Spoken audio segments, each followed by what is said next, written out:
ಜಿದ್ದಾಜಿದ್ದಿಗೆ ಸ್ವಾಗತ. ಲಕ್ಷ್ಮಣ್ ಹೂಗಾರ್. ಕೇಂದ್ರ ಸರ್ಕಾರದ ಹೊಸ ಶಿಕ್ಷಣ ನೀತಿಯಲ್ಲಿ ಹಿಂದಿ ಹೇರುವ ಪ್ರಯತ್ನ ನಡೀತಾ ಇದೆಯಾ? ಇಂಥದ್ದೊಂದು ಅನುಮಾನಕ್ಕೆ ಪುಷ್ಟಿ ಕೊಟ್ಟಿದೆ ಶಿಕ್ಷಣ ತಜ್ಞರ ಸಮಿತಿಯ ವರದಿ. ಆದರೆ ವರದಿ ಇನ್ನೂ ಬಹಿರಂಗ ಆಗಿಲ್ಲ. ಆದರೆ ಹೆಸರುಗಳಲ್ಲಿ ರಚಿಸಿದ ಒಬ್ಬ ಸದಸ್ಯರು ಈ ಮಾಹಿತಿ ನೀಡಿದರು ಅನ್ನೋದು ಇದು ಒಂದು ಇಂಗ್ಲಿಷ್ ಪತ್ರಿಕೆಯ ವರದಿ. ಹಾಗಿದ್ರೆ ಹಿಂದಿ ಇನ್ನು ಆ ಭಾಷೆ ಇಲ್ಲದಿರ್ತಕ್ಕಂಥ ರಾಜ್ಯಗಳೇನಿದಾವೆ ದಕ್ಷಿಣ ಭಾರತದ ಮೇಲೆ, ಸೊ ಒಂದು ಭಾಷೆಯ ನೆಪದಲ್ಲಿ ಇಡೀ ದೇಶದಲ್ಲಿ ಹಿಂದಿ ಏರಿಕೆ ಪ್ರಯತ್ನ ನಡೀತಾ ಇದೆಯಾ? ಸೊ ಹಾಗಾದ್ರೆ ಕೇಂದ್ರ ಸರ್ಕಾರದ ಹಿಂದಿ ಹೆಸರಲ್ಲಿ ಒಂದು ರಾಜಕೀಯ ಚುನಾವಣಾ ರಾಜಕೀಯ ಅಡಗಿದೆ. ಇದೇ ಹೊತ್ತಿನ ಚರ್ಚೆ. ಹಿಂದಿ ಹೇರಬೇಡಿ ಸ್ವಾಮಿ.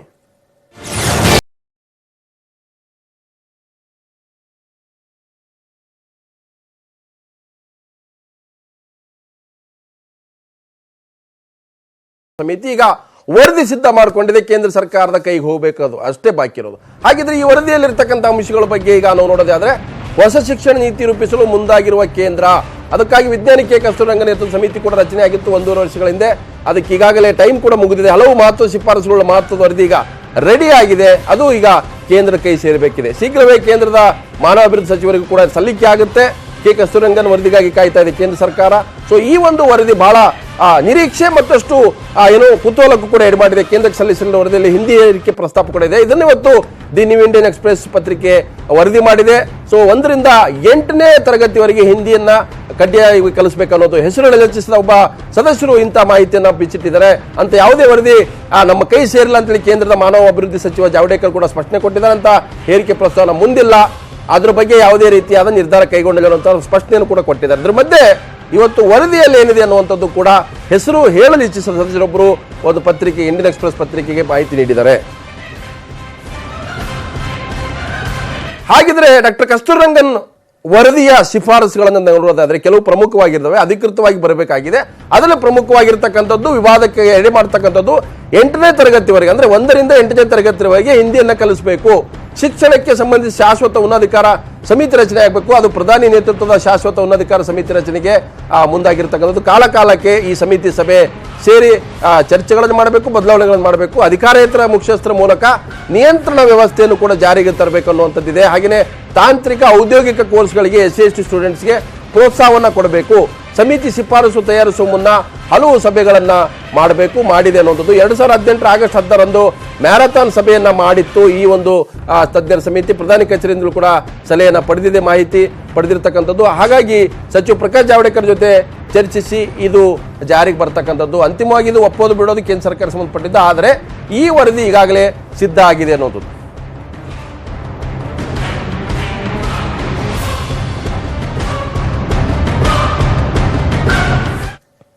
ಕೇಂದ್ರ ಸರ್ಕಾರದ ಸ್ಪಷ್ಟನೆ ಇಷ್ಟೇ, ಯಾವುದೇ ರೀತಿಯ ಆಲೋಚನೆ ಮುಂದಿಲ್ಲ. ಸೊ ಅಂತ ಪ್ರಸ್ತಾವನೆ ಮುಂದಿಲ್ಲ ಅಂತ. ಆದರೆ ವರದಿ ಇನ್ನೂ ಕೂಡ ಅಧಿಕೃತವಾಗಿ ಕೇಂದ್ರ ಸರ್ಕಾರದ ಕೈ ಸೇರಿಲ್ಲ. ಡಿಸೆಂಬರ್ 2018ಕ್ಕೆ ಇದು ಸಲ್ಲಿಕೆ ಆಗಬೇಕಾಗಿತ್ತು. ಡಿಸೆಂಬರ್ 2017ರಲ್ಲೂ ಕೂಡ ಇದಕ್ಕೆ ಒಂದು ಕಾಲಾವಧಿ ಇತ್ತು, ಅಂದ್ರೆ ಡೆಡ್ಲೈನ್ ಇತ್ತು. ಅಲ್ಲೂ ಕೂಡ ಕೊಡಕ್ಕಾಗಿಲ್ಲ. 3 ಬಾರಿ ಸಮಿತಿ ಅವಧಿಯನ್ನು ವಿಸ್ತರಿಸ್ತಾ ಬಂದಿದ್ದಾರೆ. ನಮ್ಮ ಕರ್ನಾಟಕದವರೇ ಒಬ್ರು ಇದರಲ್ಲಿ ಸದಸ್ಯರಿದ್ದಾರೆ, ಡಾಕ್ಟರ್ ಶ್ರೀಧರನ್ ಅವರು ಕೂಡ. ಹಾಗಾಗಿ 7 ಜನರ ತಜ್ಞರ ಸಮಿತಿ ಈ ವರದಿಯನ್ನು ರೆಡಿ ಮಾಡಿದೆ. ಅದರಲ್ಲಿ ಪ್ರಮುಖವಾಗಿರ್ತಕ್ಕಂಥದ್ದು 1ನೇ ತರಗತಿಯಿಂದ 8ನೇ ತರಗತಿವರೆಗೆ ಇಡೀ ದೇಶಾದ್ಯಂತ ಹಿಂದಿಯನ್ನ ಕಡ್ಡಾಯವಾಗಿ ಕಲಿಸಬೇಕು. ಇಡೀ ಭಾರತದಲ್ಲಿ ಏಕತೆಯನ್ನ, ಒಗ್ಗಟ್ಟನ್ನು ಕಾಯ್ದುಕೊಳ್ಳಲಿಕ್ಕೆ ಹಿಂದಿ ಒಂದು ಲಿಂಕೇಜ್ ಆಗಿ, ಒಂದು ಅಧಿಕೃತ ಭಾಷೆಯಾಗಿ, ಆಡಳಿತ ಭಾಷೆಯಾಗಿ ತರಬೇಕು ಅನ್ನುವಂಥದ್ದು. ಹಾಗಿದ್ರೆ ಈ ಒಂದು ಪ್ರಸ್ತಾವ ಅಧಿಕೃತವಾಗಿ ಆಗೋದೇ ಆದ್ರೆ, ಕೇಂದ್ರ ಸರ್ಕಾರ ಸ್ಪಷ್ಟವಾಗಿ ಹೇಳ್ತದೆ ನಮ್ಮ ಮುಂದೆ ಅಂತ ಯಾವುದೇ ಆಲೋಚನೆ ಇಲ್ಲ. ಹಾಗಿದ್ರೆ ಈಗಾಗಲೇ ಈ ಒಂದು ಸುದ್ದಿ ಬಗ್ಗೆ ಸ್ವತಃ ಕೇಂದ್ರ ಸಚಿವರು ಅಂತ ಜಾವಡೇಕರ್ ಮಾತಾಡಿದ್ರೆ, ಹಾಗೆ ರಾಜ್ಯದ ಮುಖ್ಯಮಂತ್ರಿ ಕುಮಾರಸ್ವಾಮಿ ಕೂಡ ಇದರ ಬಗ್ಗೆ ರಿಯಾಕ್ಟ್ ಮಾಡಿದ್ರು.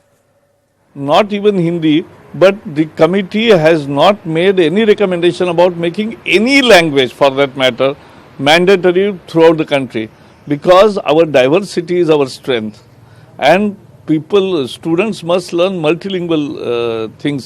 So that is the choice of the student, and that is why we are very clear on this, and this draft will come in public domain very soon. And therefore there should be no confusion over it. ಚುನಾವಣೆಗೆ ಹೋಗ್ತಕ್ಕಂಥ ಸನ್ನಿವೇಶದಲ್ಲಿ ಕೇಂದ್ರ ಸರ್ಕಾರ ಯಾವುದೇ ಒಂದು ನಿರ್ಧಾರಗಳನ್ನು ಮಾಡಿದ್ರು ಈ ಕೊನೆ ಹಂತದಲ್ಲಿ ಅದು ಯಾವುದಕ್ಕೂ ವ್ಯಾಲ್ಯೂ ಇಲ್ಲ ಅಂತಕ್ಕಂಥದ್ದು ನನ್ನ ಅಭಿಪ್ರಾಯ. ಹಾಗಾದ್ರೆ ಹಿಂದಿ ಹೇರಿಕೆ ಅನ್ನುವಂಥದ್ದು ಯಾವ ಕಾರಣಕ್ಕೂ ಒಪ್ಲಿಕ್ಕೆ ಆಗಲ್ಲ. ಇದು ಕನ್ನಡದು ಮತ್ತು ತಮಿಳು, ತೆಲುಗು, ಮಲಯಾಳಿ, ಹಾಗೆ ತೆಲಂಗಾಣ ತೆಲುಗು ಭಾಷೆ, ಆಂಧ್ರ ತೆಲುಗು, ಮತ್ತೆ ಪಶ್ಚಿಮ ಬಂಗಾಳ ಇರ್ಬೋದು, ಹಾಗೇನೆ ಅಸ್ಸಾಂ, ಗೋವಾ, ಈ ರಾಜ್ಯಗಳಲ್ಲಿ ಹಿಂದಿ ಅನ್ನುವಂಥದ್ದು ಅದು ಕಡ್ಡಾಯ ಅಲ್ಲ. ಹಾಗಾಗಿ ಐಚ್ಛಿಕವಾಗಿರ್ತಕ್ಕಂಥದ್ದು. ತಮಿಳುನಾಡು ಒಂದೇ ದ್ವಿಭಾಷಾ ನೀತಿಯನ್ನು ಹೊಂದಿರತಕ್ಕಂಥದ್ದು, ನಾವು ತ್ರಿಭಾಷಾ ನೀತಿಯನ್ನು ಹೊಂದಿರತಕ್ಕಂಥವ್ರು. ಹಾಗಾಗಿ ಇವತ್ತು ಇಂಥ ಒಂದು ಪ್ರಯತ್ನ ಆದರೆ ಈಗ ಆಗುತ್ತೆ ಅನ್ನುವಂಥ ಆತಂಕ ಇದೆ, ಆದರೆ ಅನ್ನುವಂಥದ್ದು ಕೂಡ ಇರ್ತಕ್ಕಂಥದ್ದು. ಯಾಕಂತಂದ್ರೆ ಈಗಾಗಲೇ ಕೇಂದ್ರ ಸರ್ಕಾರ ಸ್ಪಷ್ಟಪಡಿಸಿದ್ರು ಕೂಡ ಹಿಂದೆ ಅನೇಕ ಬಾರಿ ಇಂಥ ಪ್ರಯತ್ನಗಳಾಗಿದ್ದಾವೆ. ದೆಹಲಿಯ ಬಿಜೆಪಿ ಅಧ್ಯಕ್ಷರು ಅಶ್ವಿನ್ ಕುಮಾರ್ ಸುಪ್ರೀಂ ಕೋರ್ಟಲ್ಲೂ ಕೂಡ ಒಂದು PIL ಹೋಗಿದ್ರು, 1 ರಿಂದ 8ನೇ ತರಗತಿಯವರೆಗೆ ಹಿಂದಿಯನ್ನು ಕಡ್ಡಾಯ ಮಾಡಿ ಅನ್ನೋದು. ಸೊ ಇವೆಲ್ಲವೂ ಕೂಡ ಅನುಮಾನಗಳಿಗೆ ದಾರಿ ಮಾಡಿಕೊಡ್ತಕ್ಕಂಥದ್ದು. ಅಧಿಕೃತವಾಗಿ ರಿಪೋರ್ಟ್ ಕೇಂದ್ರ ಸರ್ಕಾರ ಕೈ ಸೇರಿದ ಮೇಲೆ ಗೊತ್ತಾಗುತ್ತೆ. ನಾನು ಚರ್ಚೆ ಮಾಡ್ತೀನಿ. ಜೊತೆಗೆ ಬನವಾಸಿ ಬಳಗದ ಕನ್ನಡ ಪರ ಹೋರಾಟಗಾರರು ಮತ್ತು ಇದ್ರ ಬಗ್ಗೆ ಹೆಚ್ಚಿನ ಅಧ್ಯಯನ ಮಾಡಿರ್ತಕ್ಕಂಥವ್ರು ಆನಂದ ಕಾರ್ಯಕ್ರಮ ಸ್ವಾಗತ. ಹಾಗೆ ಬಿಜೆಪಿ ಹಿರಿಯ ವಕ್ತಾರರಾದಂಥ ನಮ್ಮ ಜೊತೆ ಸಿನ್ನಾಥ್ ನಿಮಗೂ ಕೂಡ ಸ್ವಾಗತ. ಹಾಗೆ ಕನ್ನಡ ಅಭಿವೃದ್ಧಿ ಪ್ರಾಧಿಕಾರ ಅಧ್ಯಕ್ಷರಾದಂಥ ಪ್ರೊಫೆಸರ್ ಎಸ್ ಜಿ ಸಿದ್ದರಾಮಯ್ಯ, ಹಾಗೆ ಬೆಳಗಾವಿಯಿಂದ ಕನ್ನಡ ಪರ ಹೋರಾಟಗಾರರಾದಂಥ ಅಶೋಕ್ ಚಂದ್ರಗಿರಿ, ಎಲ್ಲರೂ ಕೂಡ ಸ್ವಾಗತ. ಶ್ರೀನಾಥ್ ಅವರೇ, ಹಿಂದಿ ಹೇರಿಕೆ ಹಿಂದೆ ಒಂದು ರೀತಿಯ ರಾಜಕಾರಣ ಇದೆ ನಿಮ್ಮ ಪಕ್ಷದ್ದು, ನಿಮ್ಮ ಕೇಂದ್ರ ಸರ್ಕಾರದ್ದು. ಪದೇ ಇದನ್ನ ಒಂದು ರೀತಿ ಅಂದ್ರೆ ಟಚ್ ಮಾಡಿ ನೋಡೋಣ ಹೆಂಗ್ ರಿಯಾಕ್ಷನ್ ಬರುತ್ತೆ ಅಂತ ಈಗಲೂ ಹತ್ತದೇ ಪ್ರಯತ್ನಕ್ಕೆ ಮುಂದಾಗಿದ್ರೆ? ಇಲ್ಲ, ಆತರ ಇಲ್ಲ. ಇವಾಗ ಜಾವಡೇಕರ್ ಹೇಳಿದ್ ನೀವು ತಗೊಂಡ್ರಂತೂ ತುಂಬಾ ಕ್ಲಿಯರ್ ಕಟ್ ಆಗಿದೆ. ಜಾವಡೇಕರ್ ಬಂದಿಲ್ಲ ಅಂತ ಹೇಳಿದ ರಿಪೋರ್ಟ್ ಬಂದಿಲ್ಲ, ಅಂಡ್ ನೀವು ರಿಪೋರ್ಟ್ ಅಲ್ಲಿ ಇರಬಹುದು ಅಂತದ್ದು ಒಂದು ಬಂದಿರೋದ್ರ ಮೇಲೆ ಇದ್ರ ಬಗ್ಗೆ ಡಿಸ್ಕಷನ್ ನಡೀತಾ ಇದೆ. ನೋಡಿ, 1951ರಿಂದ ಭಾರತೀಯ ಜನಸಂಘ ಶುರು ಆಯಿತು, ಅದಾದ್ಮೇಲೆ BJP ಆಯಿತು. ನಮ್ಮದು ತುಂಬಾ ಕ್ಲಿಯರ್ ಕಟ್ ಇರೋದು ಅಂದ್ರೆ ಪ್ರಾಥಮಿಕ ಮತ್ತು ಮಾಧ್ಯಮಿಕ ಶಿಕ್ಷಣ ನಮಗೆ ಕನ್ನಡದಲ್ಲಿ ರೀಜನಲ್ ಲ್ಯಾಂಗ್ವೇಜ್ ಅಲ್ಲಿ ಆಗಲೇಬೇಕು ಅಂತ, ಕನ್ನಡದಲ್ಲಿ ಮಾತೃಭಾಷೆಯಲ್ಲಿ ಆಗಬೇಕು. ಹಿಂದಿ ಹಿಂದುತ್ವ ಹಿಂದೂಸ್ತಾನಿ ಇಲ್ಲ, ಖಂಡಿತ ಇಲ್ಲ. ಯಾಕೆಂದ್ರೆ ಕನ್ನಡದಲ್ಲಿ ಓದಿ ತಿಳ್ಕೊಂಡವನು ಸಬ್ಜೆಕ್ಟ್ ಅರ್ಥ ಮಾಡ್ಕೊಳ್ಬಲ್ಲ ಅಂತಕ್ಕಂಥದ್ದು ನಮ್ಮಲ್ಲಿ ತುಂಬಾ ಕ್ಲಿಯರ್ ಆಗಿ. ನಾನು ಕನ್ನಡ ಹೈಸ್ಕೂಲ್ ತನಕ ಕನ್ನಡ ಮೀಡಿಯಂ ಅಲ್ಲಿ ಕನ್ನಡನೇ ಓದಿರೋದು. ಜಲಜನಕ ಅರ್ಥ ಆಗುತ್ತೆ, ಆಮ್ಲಜನಕ ಅರ್ಥ ಆಗುತ್ತೆ, ಸಾರಜನಕ ಅರ್ಥ ಆಗುತ್ತೆ. ಅರ್ಥ ಆಗದೆ ನೈಟ್ರೋಜನ್ ಅಂದ್ರೆ ನಿಮ್ಗೆ ಏನ್ ಅನ್ಸುತ್ತೆ, ಬುರು ಹೊಡಿಬೇಕಾಗತ್ತೆ. ಕರೆಕ್ಟಾ? ಈ ರೀತಿ ನಮ್ಗೆ ಅರ್ಥ ಆಗೋ ಭಾಷೆಯಲ್ಲಿ ಕಲ್ತ್ಕೊಳ್ಳೋದು ಬೆಟ್ರು ಅಂತಕ್ಕಂಥದ್ದು ಒಂದು. ಬಟ್ ಇತ್ತೀಚೆಗಿನ ಈಗ ವರದಿಯಲ್ಲಿ ಏನಿದೆ ಅಂತ ನಿಮಗೂ ಗೊತ್ತಿಲ್ಲ, ನನಗೂ ಗೊತ್ತಿಲ್ಲ, ಜಾವಡೇಕರ್ ಅವ್ರಿಗೆ ಗೊತ್ತಿಲ್ಲ. ಅಲ್ಲ, ಜಾವಡೇಕರ್ ಸಲ್ಲಿಕೆ ಆಗಿಲ್ಲ, ಪಾರ್ಟಿ ಇವತ್ತು ನಾವು ಕಮಿಟಿ ಸದಸ್ಯರನ್ನ ಪದೇ ಪ್ರಶ್ನೆ ಮಾಡಿದಾಗ ಅದ್ರಲ್ಲಿ ಏನಿದೆ ಅನ್ನೋದು ನಾವು ಹೇಳಲ್ಲ ಅಂತ ಹೇಳಿದರೆ, ಆದ್ರೆ ನಾನು ಅದನ್ನು ಸ್ಪಷ್ಟಪಡಿಸ್ತೀನಿ. ದೆಹಲಿಯ ನ್ಯೂ ಇಂಡಿಯನ್ ಎಕ್ಸ್ಪ್ರೆಸ್ ಪತ್ರಿಕೆ ವರದಿ ಪ್ರಕಾರ ಅವರು ಹೇಳಿದರೆ ಈ ಸಮಿತಿ ಸದಸ್ಯರೊಬ್ಬರು ಹೆಸರು ಹೇಳಲಿಕ್ಕೆ ಬಯಸಿಲ್ಲ, ಆದ್ರೆ ಹೌದು 1 ರಿಂದ 8ನೇ ತರಗತಿವರೆಗೆ ಹಿಂದಿಯನ್ನ ಕಲಿಸಬೇಕನ್ನುವಂತ ಒಂದು ಪ್ರಸ್ತಾವ ಇದೆ, ಕೇಂದ್ರ ಸರ್ಕಾರ ಸಲ್ಲಿಸ್ತೀವಿ, ಅವ್ರು ರಿಜೆಕ್ಟ್ ಮಾಡಬಹುದು, ಅದನ್ನ ರಿಸೀವ್ ಎರಡು ಅವಕಾಶ ಇದೆ ಕೇಂದ್ರ ಸರ್ಕಾರಕ್ಕೆ. ಕೇಂದ್ರ ಸರ್ಕಾರ ಹೇಳಿದ ನಿಲುವನ್ನ ಆಗ ತಗೋಬಹುದು. ಅಲ್ಲ, ಇವಾಗ ಏನಿದೆ ಆದ್ರೆ ಇವಾಗ ನೋಡೋಣ. ನಾನು ಕನ್ನಡ ಮೀಡಿಯಂ ಸೇರಿದೆ ಅಂತ ಇಟ್ಕೊಳ್ಳಿ. ಇವಾಗ ಏನಿದೆ, ಕನ್ನಡ ಮೀಡಿಯಂ ಸೇರಿದ್ಮೇಲೆ 4ನೇ ಕ್ಲಾಸ್ ಆದ್ಮೇಲೆ ಇಂಗ್ಲಿಷ್ ಆಪ್ಷನ್ ಮಾಡಿದ್ದಾರೆ, ಅದ್ರ ಜೊತೆಗೆ ಹಿಂದಿ ಕಂಪಲ್ಸರಿ ಅಂತ ಮಾಡಿದ್ದಾರೆ. ಆ ಕಂಪಲ್ಸರಿಲಿ ಹಿಂದಿ ಪಾಸ್ ಆಗದೆ ಹೋದ್ರು SLC ತನಕ ಹೋಗ್ತಾರೆ, SLCಲೂ ಪಾಸ್ ಆಗ್ಬೇಕು ಅನ್ನೋದಿಲ್ಲ. ಸೊ ಅಂದ್ರೆ ಒಂದು ಭಾಷೆ ಕಲಿಯುವ ಜೊತೆಲಿ ಅನ್ನೋದು ಇದೆ ಅಷ್ಟೇ. ಅದು ನಾವು ಮಾಡಿದ್ದು ಅಂತಲ್ಲ, ಇದು ಮೊದಲಿಂದ ಕರ್ನಾಟಕದಲ್ಲಿ ನಡ್ಕೊಂಡ್ ಬಂದಿರತಕ್ಕಂಥ ಪದ್ಧತಿ. ಇದು ತ್ರಿಭಾಷಾ ಸೂತ್ರ ಅಂತ ನೀವೇನ್ ಹೇಳಿದ್ರಿ, ಆ ತ್ರಿಭಾಷಾ ಸೂತ್ರದಲ್ಲಿ ನಡ್ಕೊಂಡ್ ಬಂದಿದೆ.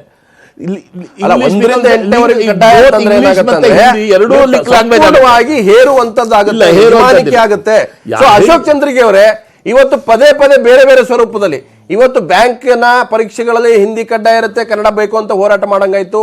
ಇವತ್ತು ನಮ್ಮ ಮೆಟ್ರೋದಲ್ಲಿ ಹಿಂದಿ ಕಡ್ಡಾಯ ಆಗುತ್ತೆ, ಅದು ಕನ್ನಡ ಇರಲಿ ಅಂತ ಹೋರಾಟ ಮಾಡೋ ಪರಿಸ್ಥಿತಿ ಬಂದಿದೆ. ಇವತ್ತು ಆ ಹಿಂದಿ ಭಾಷಿಕ ಪ್ರದೇಶದ ಜನ ಬೆಂಗಳೂರಿಗೆ ಬಂದು 30 ವರ್ಷ ಆದರೂ ಕೂಡ ಹಿಂದಿಯಲ್ಲಿ ವ್ಯವಹರಿಸ್ತಾರೆ.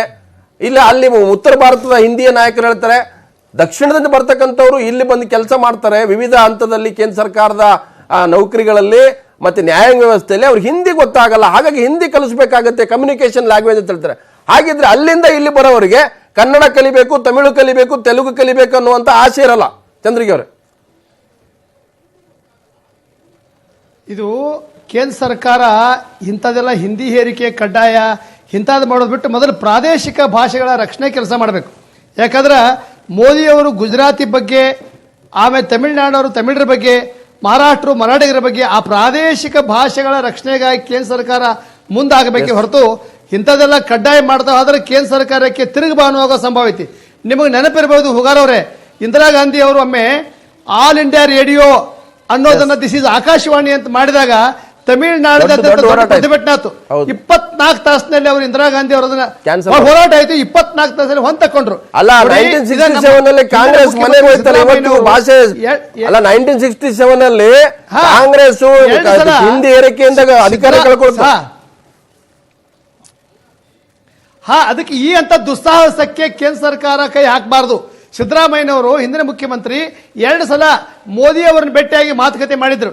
ಎಲ್ಲಾ ಪ್ರಾದೇಶಿಕ ಭಾಷೆಗಳ ರಕ್ಷಣೆಗಾಗಿ ಸಂವಿಧಾನಕ್ಕೆ ತಿದ್ದುಪಡಿ ತಗೊಂಬರ್ರಿ, ಮಾತೃಭಾಷೆಯಲ್ಲಿ ಶಿಕ್ಷಣ ಕೊಡಿಸಬೇಕು, ಈ ಒಂದು ವಿಚಾರಧಾರೆಗೆ ಮೋದಿ ಅವರು ಡಿಸ್ಕಷನ್ ಮಾಡಿದ್ರು, ಚರ್ಚೆ ಮಾಡಿದ್ರು. ಅಲ್ಲಿಗೆ ಅದು ನಿಂತೋಯ್ತು. ಕೇಂದ್ರ ಸರ್ಕಾರ ಅವರು ಶಾಸ್ತ್ರೀಯ ಭಾಷೆ ಏನಾದ್ರೂ declare ಮಾಡೋದಿದ್ರೆ ಮಾಡಿದ್ದೀವಿ. ಪ್ರಾದೇಶಿಕ ಅದಕ್ಕೆ ಭಾಷೆ ಮೈಸೂರಲ್ಲಿ ಹೊರತಾಗಿ ಸೆಟಪ್ ಮಾಡಿದ್ದಾರೆ. ಹಾಗಿದ್ರೆ- ಅದನ್ನ ಯೋಚನೆ ಮಾಡಿ ಹಾಗಿದ್ರೆ- ಚೆನ್ನಾಗಿ ಹಾಗಿದ್ರೆ ಹಿಂಭಾಗದಲ್ಲಿ ಹಿಂದಿ ಇರುವಂತ ಪ್ರಯತ್ನ ನೋಡಿ, ನಡೀತಾ ಇದೆ. ಸರ್ಕಾರ ಮಾಡಿದೆ ಅಂತ ದಯವಿಟ್ಟು ಹೇಳಬೇಡಿ, ಏನು ಮಾಡಿಲ್ಲ. ಈಗ ಘೋಷಣೆ ಯಾವುದೋ ಆದ್ಮೇಲೆ ರಿಪೋರ್ಟ್ ಅಲ್ಲಿಗೆ ಬಂದಿದೆ ಅಂತ ಹೋಯ್ತಲ್ಲ. ಮಾತುಕತೆ ನಡೀತಾ ಇರೋದು.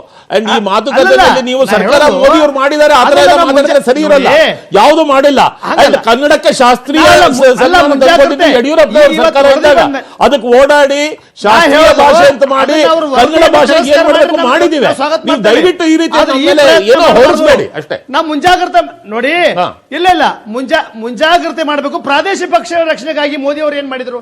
ಪ್ರಾದೇಶಿಕ ಪಕ್ಷ ನಾವ್ಯಾಕೆ ರಕ್ಷಣೆ ಮಾಡಬೇಕು? ಭಾಷೆ ಪ್ರಾದೇಶಿಕ ರಕ್ಷಣೆ ಭಾಷೆ ಮಾಡಬೇಕು. ನಿಮಿಷ. ಪ್ರಾದೇಶಿಕ ಭಾಷೆಗೆ ರಕ್ಷಣೆ ಮಾಡಬೇಕು. ಪಕ್ಷ ನಮಗೆ ಅಲ್ಲ, ಅವ್ರ ಪಕ್ಷ ಅಂತ ಹೇಳಿದ್ರೆ ಭಾಷೆ ಭಾಷೆ ಅಲ್ಲ. ನಾನು ಬಂದ ಚಂದ್ರಿಗೆ ಅವರೇ ಆನಂದ್ ಅವರಿದ್ದಾರೆ. ಈ ಭಾಷೆಯ ಬಗ್ಗೆ, ಭಾಷೆ ಹಿಂದಿ ಏರಿಕೆ ಬಗ್ಗೆ ಒಂದು ನಿಮಿಷ. ಹಿಂದಿ ಏರಿಕೆ ಬಗ್ಗೆ ಸತತವಾಗಿ ಹಲವು ವರ್ಷಗಳಿಂದ ಪುಸ್ತಕಗಳ ರೂಪದಲ್ಲಿ ಬೇರೆ ಬೇರೆ ಹಂತದಲ್ಲಿ ಕಮ್ಯುನಿಕೇಶನ್ ಇಟ್ಕೊಂಡು ಹೋರಾಟ ಮಾಡ್ತಾ ಇದ್ರಿ ತಾವು. ಇವತ್ತು Hindi, English and modern language ಅನ್ನೋದು ಒಂದು, ಹಿಂದಿ ಭಾಷಿಕ ಪ್ರದೇಶಗಳಲ್ಲಿ ಇವತ್ತು ಸಮಸ್ಯೆ ಆಗುತ್ತೆ ಅನ್ನೋದು ಒಂದು ವಾದ. 2017 ಏಪ್ರಿಲ್ ಅಲ್ಲಿ ದೆಹಲಿಯ ಬಿಜೆಪಿ ಅಧ್ಯಕ್ಷರಾದ ಅಶ್ವಿನ್ ಕುಮಾರ್ ಉಪಾಧ್ಯಾಯ ಅನ್ನುವಂಥವ್ರು PL ಹೋಗ್ತಾರೆ. ಅವ್ರು ಹೇಳೋದೇನೆಂದ್ರೆ, ಹಿಂದಿ ಭಾಷಿಕ ಪ್ರದೇಶಗಳಲ್ಲಿ ದಕ್ಷಿಣದ ಭಾಗದಿಂದ ಬರ್ತಕ್ಕಂಥವರು ಕೇಂದ್ರ ಸರ್ಕಾರದ ಉದ್ಯೋಗದಲ್ಲಿರ್ಬೋದು, ನ್ಯಾಯಾಂಗದಲ್ಲಿರ್ಬೋದು, ಬೇರೆ ಬೇರೆ ಪಬ್ಲಿಕ್ ಸೆಕ್ಟರ್ ಇರ್ಬೋದು, ಅವರಿಗೆ ಹಿಂದಿಯಲ್ಲಿ ವ್ಯವಹರಿಸೋದು ಕಷ್ಟ ಆಗುತ್ತೆ. ನಾನು ಈಗ ಒಂದು ಡಿಬೇಟ್ ನೋಡ್ತಾ ಇದ್ದೆ, ಒಂದು 5-6 ವರ್ಷ ಹಿಂದಿದ್ದು ಆನಂದ್ ಅವರೇ, ಒಂದು ಇಂಗ್ಲಿಷ್ ಚಾನಲ್ ಅಲ್ಲಿ NDTVಯಲ್ಲಿ, ಅಲ್ಲಿ ತಮಿಳುನಾಡಿನ ಒಬ್ಬ ಹಿರಿಯ ಪತ್ರಕರ್ತರು, ಕಾಂಚಾ ಎಲ್ಲಯ್ಯ ಆಂಧ್ರದವರು, ಹಾಗೇನೆ ಒಬ್ಬರು ಚೈತ್ರ ಅನ್ನೋರೊಬ್ಬ ಲೇಖಕಿ ಹಿಂದಿ, ಅವರು 3 ಜನ ಮಾತಾಡ್ತಾ ಅವರೆಲ್ಲರೂ ಇಂಗ್ಲೀಷಲ್ಲಿ ಮಾತಾಡ್ತಾ ಇದ್ರು. ಆ ಹಿಂದಿ ಲೇಖಕಿ ಹಿಂದಿಯಲ್ಲಿ ಶುರು ಮಾಡ್ತಾರೆ. ಆವಾಗ ತಮಿಳು ನಂಗೆ ಅರ್ಥ ಆಗ್ತಾ ಇಲ್ಲ, ತಮಿಳಲ್ಲಿ ಶುರು ಮಾಡ್ತಾರೆ. ಕಾಂಚಲ್ಲಿ ನಾನು ತೆಲುಗಲ್ಲಿ ಮಾತಾಡ್ತೀನಿ ಅಂತಾರೆ. 3 ಜನ 3 ಭಾಷೆಯಲ್ಲಿ ಮಾತಾಡ್ತಾ 10 ನಿಮಿಷ ಗಲಾಟೆ ಮಾಡ್ಕೊಂಡ್ಬಿಡ್ತಾರೆ. ಅಂದ್ರೆ 3 ಭಾಷೆಗಳಿಗೂ ಶ್ರೇಷ್ಠ ಅನ್ನುವಂಥದ್ದು ಅಲ್ಲಿ ಬಿಂಬಿಸೋ ಪ್ರಯತ್ನ ಆಗುತ್ತೆ. ಹಾಗಾಗಿ ಹಿಂದಿ ನಮ್ಗೆ ಯಾರಿಗೆ ಗೊತ್ತಾಗಲ್ಲಪ್ಪ ಅಂತೇಳಿ ಅಲ್ಲಿ ಆಂಧ್ರದವರು ವಾದ ಮಾಡಿದ್ರು, ತಮಿಳುನಾಡು ವಾದ ಮಾಡಿದ್ರು. ಆನಂದ್ ಅವರು ಹಾಗಿದ್ರೆ ಹಿಂದಿ ಹೇರಿಕೆ ಅನ್ನುವಂಥದ್ದು ಅದು ಲಿಂಕೇಜ್ ಭಾಷೆ ಆದ್ರೆ ಯಾಕೆ ತಪ್ಪು? ಇಲ್ಲ, ಹಿಂದಿ ಹೇರಿಕೆ ಅನ್ನೋದು ಲಿಂಕೇಜ್ ಭಾಷೆ ಅಂತ ಇದ್ದೀರಾ ನೀವು. ಮುಖ್ಯವಾಗಿ ಹಿಂದಿ ಹೇರಿಕೆ ಆಗ್ತಾ ಇದೆ ಅಂತ ಒಪ್ಕೊಳ್ತಾ ಇದೀವಿ ನಾವಿಲ್ಲಿ. ಹಿಂದಿ ಅನ್ನೋದು ಲಿಂಕ್ ಭಾಷೆ ಆಗತ್ತೆ, ಇತ್ಯಾದಿ ಎಲ್ಲ. ಈಗ 22 ಭಾಷೆ ಇದೆ. ಹಿಂದಿ ಮೂಲಕ ನಾವು ಸಮಸ್ಯೆ communicate ಮಾಡಕ್ಕೆ. ಇವತ್ತಿನ ದಿನದ ಚರ್ಚೆ ಮತ್ತೆ ಒಂಚೂರು ಹಿನ್ನೆಲೆನೂ ನಾನು ಮಾತಾಡ್ಬೇಕಾಗತ್ತೆ. 1-2 ನಿಮಿಷ ಸಮಯ ಕೊಡಿ. ಇದು ಹಿಂದಿ ಹೇರಿಕೆ ಅಂತ ಏನು ಮಾತಾಡ್ತಾ ಇದ್ದೀವಿ ನಾವು, ಇದು ಏನಂತ ಹೇಳಿದ್ರೆ ಭಾರತದ ಭಾಷಾ ನೀತಿ ಹುಡುಕಿನ ಭಾಷಾ ನೀತಿ. ಅದರಿಂದ ಈ ಹಿಂದಿ ಹೇರಿಕೆ ಅಂತ ಮಾತಾಡ್ತಾ ಇದ್ದೀವಿ. ಭಾರತದ ಭಾಷಾ ನೀತಿ ಅಂದರೆ ಸಂವಿಧಾನದಲ್ಲಿ 17ನೇ ಪರಿಚ್ಛೇದದ 17ನೇ ಭಾಗದಲ್ಲಿ ಬರೀತಾರೆ ಭಾರತದ ಭಾಷಾ ನೀತಿ ಏನಂತ. ಪರಿಚ್ಛೇದ 343ರಿಂದ 351 ತನಕ ಬರ್ಕೊಂಡು ಹೋಗಿದ್ದಾರೆ. ನಮ್ಮ ಸಂವಿಧಾನದ ಒಳಗಡೆನೇ ಹಿಂದಿನ ನೀವು ಈ ದೇಶದ ಒಂದು ಆಡಳಿತ ಭಾಷೆ ಮಾಡಬೇಕು, ಈ ಹಿಂದಿನ ದೇಶದ ಎಲ್ಲ ಕಡೆ ಪ್ರಚಾರ ಮಾಡೋದು ಕೇಂದ್ರ ಸರ್ಕಾರದ ಕರ್ತವ್ಯ, ಆಡಳಿತ ಭಾಷೆಯಾಗಿ. ಇದಕ್ಕೋಸ್ಕರ ನೀವು ಸಂಸತ್ ಸಮಿತಿ ರಚನೆ ಮಾಡಬೇಕು ಅಂತೆಲ್ಲ ಬರೆಯುವಂಥ ಸಂವಿಧಾನ ಇದ್ದಾಗ ಅದು ಅಕ್ಷರಶಃ ತಾರತಮ್ಯದ ಸಂವಿಧಾನ. ಈ ಭಾಗ ಸಂವಿಧಾನದ ಈ ಭಾಗ ಅಕ್ಷರಶಃ ತಾರತಮ್ಯದ್ದು. ಇದೇನು ಮಾಡ್ತಾ ಇದೆ ಅಂತಂದ್ರೆ, ಕಾರಣಗಳು ಬೇಕಾದಷ್ಟು ಹೇಳ್ಬೋದು, ದೇಶದ ಒಗ್ಗಟ್ಟು ಮತ್ತೊಂದು ಇತ್ಯಾದಿ. ನಮಗೆ ವೈವಿಧ್ಯತೆಗಳನ್ನ ಒಟ್ಟಾಗಿಟ್ಕೊಳಕ್ ಬರದೆ ಹೋದ್ರೆ ಏಕತೆನ ಹೇರಕ್ ಹೋಗ್ಬಾರ್ದು. ಅಲ್ಲ, ಜರ್ಮನಿಯಲ್ಲಿ ಜರ್ಮನ್ ಭಾಷೆ ಇದೆ, ಜರ್ಮನಿಯಲ್ಲಿ ಕನ್ನಡ ದೇಶದಲ್ಲಿ ಕನ್ನಡ ಭಾಷೆ ಇದೆ, ಕನ್ನಡ ದೇಶದಲ್ಲಿ ಕನ್ನಡ ಭಾಷೆ ಇದೆ. ಒಂದು ಭಾಷೆ ದೇಶ ಒಗ್ಗೂಡಿಸುತ್ತೆ. 1 ನಿಮಿಷ, ಕನ್ನಡ ದೇಶದಲ್ಲಿ ಕನ್ನಡ ಭಾಷೆ ಇದೆ. ತಮಿಳು ಬಹಳ ಅಪಾಯಕರವಾದ ನಿಲುವುದು. ಒಂದು ದೇಶಕ್ಕೆ ಒಂದು ಭಾಷೆ ಅಂತ ಭಾರತದಲ್ಲಿ ಬಹಳ ದೇಶಗಳಾಗ್ಬಿಡ್ತವೆ, ವೈವಿಧ್ಯಗಳ ದೇಶ. ಹಾಗಾಗಿ ಭಾರತ ಅನ್ನೋದು ಭಾಷೆಯಿಂದ ಒಂದಾಗಿರೋ ದೇಶ ಅಲ್ಲ. ಕನ್ನಡ ದೇಶಕ್ಕೆ ಕನ್ನಡ ಭಾಷೆ ಇದೆ. ಇವುಗಳೆಲ್ಲ ಸೇರಿದಾಗ ನಾವು ವೈವಿಧ್ಯತೆಗಳಿಗೆ ಒಬ್ರಿಗೊಬ್ರು ಹಾನಿ ಮಾಡದೆ, ಕನ್ನಡನ ಕೊಲ್ಲದೆ ನೀವು ಭಾರತದ ಒಗ್ಗಟ್ಟು ಹೇಗೆ ಉಳಿಸ್ಕೋತೀವಿ ಅನ್ನೋದು ನಿಲುವಾಗಬೇಕಾಗಿತ್ತು. ಹಾಗಾಗಿ ಪರಿಚ್ಛೇದ ಇದೇನಿದೆ 17ನೇ ಭಾಗಕ್ಕೆ ಬದಲಾವಣೆ ಬೇಕಾಗಿದೆ. ಇವತ್ತಿನ ದಿನ ನಾವು ಮಾತಾಡ್ತಾ ಇದ್ದೀವಿ, ಭಾರತೀಯ ಜನತಾ ಪಕ್ಷದವ್ರನ್ನ ಕರೆದಿದ್ದೀರಾ, ಭಾರತೀಯ ಜನತಾ ಪಕ್ಷದವರು ನಿಲುವಿದು ಅವರೇನೋ ಹೇರಿಕೆ ಮಾಡಕ್ ಹೊರಟಿದ್ದಾರೆ ಅಂತ ಏನು ಹೇಳಕ್ ಹೊರಟಿದ್ದೀವಿ, ಅದು ಅಕ್ಷರಶಃ ಸರಿಯಲ್ಲ. ಯಾಕೆ ಅಂತ ಹೇಳಿದ್ರೆ, ಈ ಹಿಂದಿ ಹೇರಿಕೆ ಬೀಜ ಹುಟ್ಟಾಕಿದ್ದು ಭಾರತ ಸಂವಿಧಾನದಲ್ಲಿ ಕಾಂಗ್ರೆಸ್ ಪಕ್ಷವೇ, ಅದರಲ್ಲಿ ಏನೋ ಅನುಮಾನವೇ ಇಲ್ಲ. ಖಂಡಿತವಾಗ್ಲೂ ಇದು ನಿಮಗೆ ಸಂವಿಧಾನದಲ್ಲೇ ಸೇರ್ಸದ ಮೇಲೆ ಪಾಪ ಇವರು ಭ್ರಷ್ಟತೆ ಇರಬಾರ್ದು ಅಂತ ಸಂವಿಧಾನದಲ್ಲಿ ಏನಿದೆ ಅಕ್ಷರಶಃ ಜಾರಿ ಮಾಡಕ್ ಹೋಗ್ತಿದ್ದಾರೆ. ಸಂವಿಧಾನದಲ್ಲಿ ನಿನ್ನನ್ನು ಕೊಲ್ಲು ಅಂತ ಹೇಳ್ತಾ ಇದೆ, ನೀನ್ 2ನೇ ದರ್ಜೆ ಪ್ರಜೆ ಆಗು ಅಂತ ಹೇಳ್ತಾ ಇದೆ. ಅವ್ರು ಪಾಪ ಅಕ್ಷರಶಃ ಅದನ್ನ ಜಾರಿ ಮಾಡಕ್ ಹೋಗ್ತಿದ್ದಾರೆ ಹೊರತು ಅದನ್ನ ತಡಿಲೇಬೇಕಾಗುತ್ತೆ. ಹಿಂದಿ ಹೇರಬೇಡಿ ಸ್ವಾಮಿ, ಇದು ಕರ್ನಾಟಕದ ಒಂದಿಲ್ಲ, ದಕ್ಷಿಣ ಭಾರತದ ಕೊಕ್ಕರಲು ಇದು. ಯಾಕಂತಂದ್ರೆ ಈಗಾಗಲೇ ನಮ್ಮ ಜೊತೆ ಕಾಂಗ್ರೆಸ್ನ ವಕ್ತಾರಂತ ಎಸ್ ನಂಜನ್ ಮುಟ್ಟಿದ್ರೆ ಕಾರ್ಯಕ್ರಮ ಸ್ವಾಗತ. ಹಾಗೆ ನನ್ನ ಜೊತೆಗೆ ಆಗಲೇ ಹೇಳಿದೆ ಕನ್ನಡ ಅಭಿವೃದ್ಧಿ ಪ್ರಾಧಿಕಾರ ಅಧ್ಯಕ್ಷ ಎಸ್ ಎಸ್ ಮತ್ತು ಕೇಳಿಸ್ಕೊಳ್ತಾ ಇದ್ರಿ. ಒಂದು ಕಡೆಯಿಂದ ಹಿಂದಿ ಅನ್ನುವಂಥದ್ದು ರಾಷ್ಟ್ರ ಭಾಷೆ, ನಾವು 22 ಭಾಷೆಯನ್ನು ಆಡ್ತಕ್ಕಂಥವ್ರು ಇದ್ರಿ, ಅದು ಸಾವಿರಾರು ಭಾಷೆಗಳು ಉಪಭಾಷೆಗಳಿದ್ದಾವೆ, ಆಮೇಲೆ ಒಂದೊಂದು ಸಮುದಾಯಕ್ಕೆ ಒಂದೊಂದು ಭಾಷೆಗಳಿದ್ದಾವೆ, ಅದು ಬೇರೆ ವಿಚಾರ. ಸೊ ಹಾಗಾಗಿ ಇಡೀ 22 ಭಾಷೆಯವರನ್ನ ನಾವು ಒಂದೇ ಕಡೆ ಕೂತ್ರೆ ಮಾತಾಡೋಕ್ಕಾಗಲ್ಲ. ಅದು ಕಮ್ಯುನಿಕೇಟ್ ಮಾಡ್ತಕ್ಕಂಥ ಭಾಷೆ 1ರಿಂದ 8ನೇ ತರಗತಿವರೆಗೆ ಕಲಿಸ್ರಿ ಏನ್ ತಪ್ಪಾಗುತ್ತೆ ಸಿದ್ದರಾಮಯ್ಯ?